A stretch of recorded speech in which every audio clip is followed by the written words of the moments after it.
What comes to mind when you hear the word cheerleading? Is it pom-poms? Short skirts? The Dallas Cowboys? Or is it the American high school stereotype depicted in Hollywood films? Originally a sideline novelty for sporting teams in America, cheerleading has evolved into an almost entirely unrecognisable sport.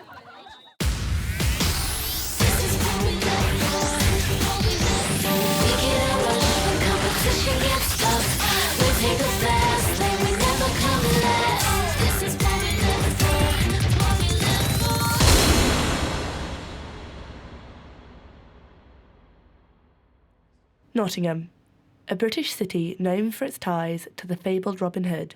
But what many people don't know is that Nottingham is home to one of the largest and most successful cheerleading gyms in the UK, the East Midlands Cheerleading Academy.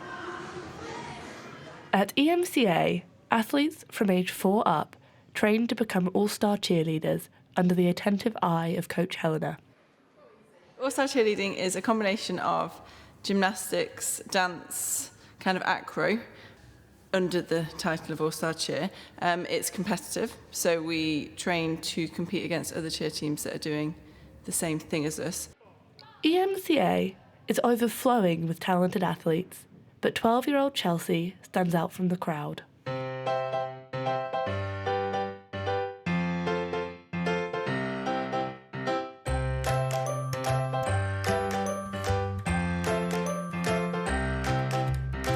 I love cheerleading. It's literally like everything I do because I go to school, I come get dressed, I eat, and then I go to cheer, and then I literally sleep. That's literally all I do.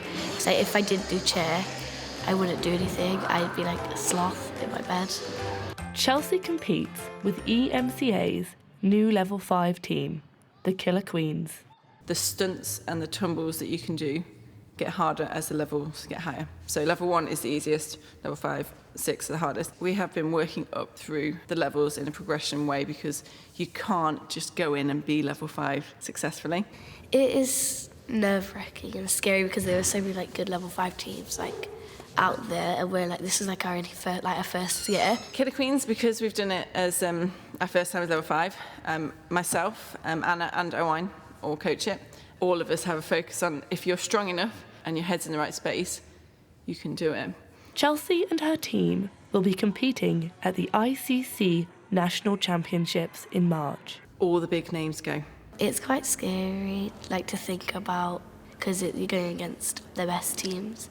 As the Killer Queens prepare for nationals, many other teams around the UK are doing the same. British cheerdad blogger Darren Geddes keeps the cheerleading community updated through his social media channels. I wrote my first blog 3 years ago, and I wrote my blog, posted my blog, and then there was I think 2 views on the blog, which got me quite excited. I would start taking photos and stuff at comps and gradually took more and more. Basically, it kind of went from there. So it went from your Twitter to Snapchat, Facebook, Instagram. People can send photos in, send us videos. On competition day, I pretty much sit there for most of the day, getting at least 1 or 2 clips of nearly every routine. Through his work, Darren hopes to change the stereotype of cheerleading. With cheer, over the last, as I say, 10, 15 years, it has grown so much. But if I can put it out there even more and make people understand what it is, then I'm doing my job. The more coverage it can get, the better as far as I'm concerned. It takes away a lot of the myths on it, post stuff on a lot of the male athletes, which still shocks some people out there that males are even in cheerleading. Back at the EMCA gym, the girls are working hard for nationals. Well, we've started doing like full outs, so that means like doing everything in the routine, like all the tumbles, all the stunts and everything. Separately, we could all do like the skills, but putting it into a routine, it's like a lot harder. With training going well, it's time for the Killer Queens to try on their new uniforms. Uniforms are a huge part of a cheerleading team's identity. Sarah Watkins is an expert in designing these uniforms. She runs Liberty Cheerwear from her gym in Gloucester. Liberty is a uniform company, started in 2011, and it's basically providing custom uniforms. Since Liberty began, the world of cheerleading has changed dramatically. Uniforms have had to evolve because cheer's evolved so much. And I think it's great that you can have something that's so athletic and sporty, but still have that cheerleader sparkle and shine, because everybody, you know, every cheerleader loves diamantes and glitter and stuff.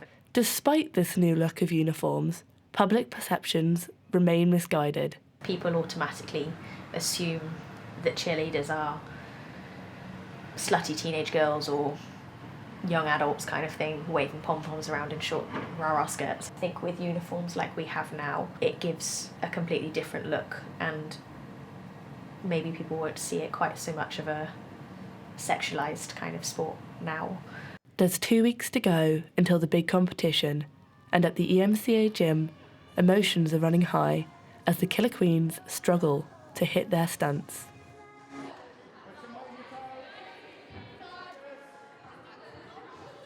When stunts are going wrong, and sometimes they do, sometimes if one person has had a bad day, it can affect the stunt.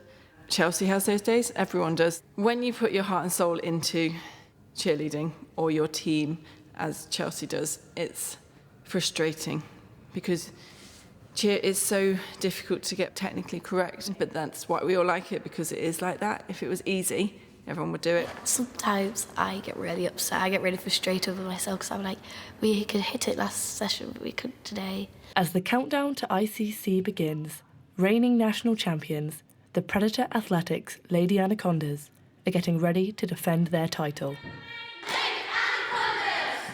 So we're really excited to be going to ICC Nationals this coming weekend. The girls have worked really hard on their routine, and they're just really excited to showcase what they've worked on, and hopefully it'll be a really good run.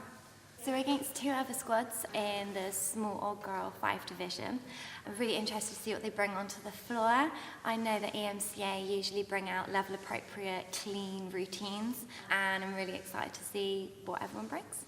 A lot of our girls are friends with a lot of girls on other teams. The cheerleading world is quite friendly, everyone gets on with each other, and to be honest with you, every one of the coaches know each other in some way or form. It's just nice to see everyone at competitions, chat, see how everyone's getting on, how everyone's gym's progressing, and watch all the teams and see all of the teams do better than they did last season. The competition has finally arrived, and it's time for teams to battle it out for the national champion title.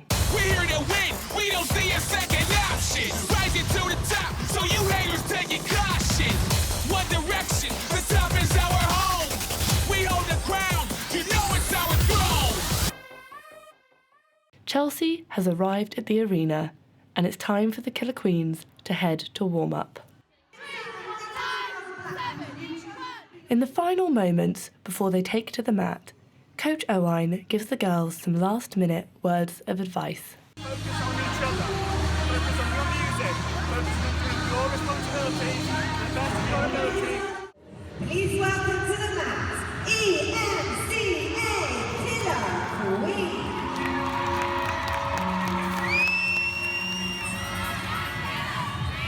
Come on, girls!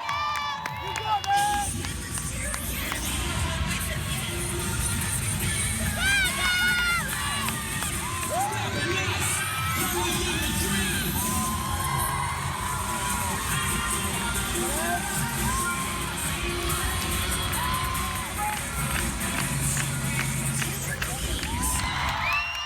With the routine finished, the girls get to watch their performance backstage before preparing for awards. I think the girls are really happy with the routine. Coach is definitely happy.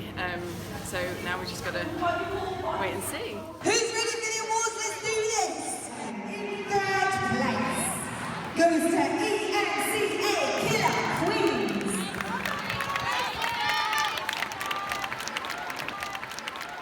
And in 1st place, your senior all-girl level 5 is the Predator Athletics Lady Anacondas.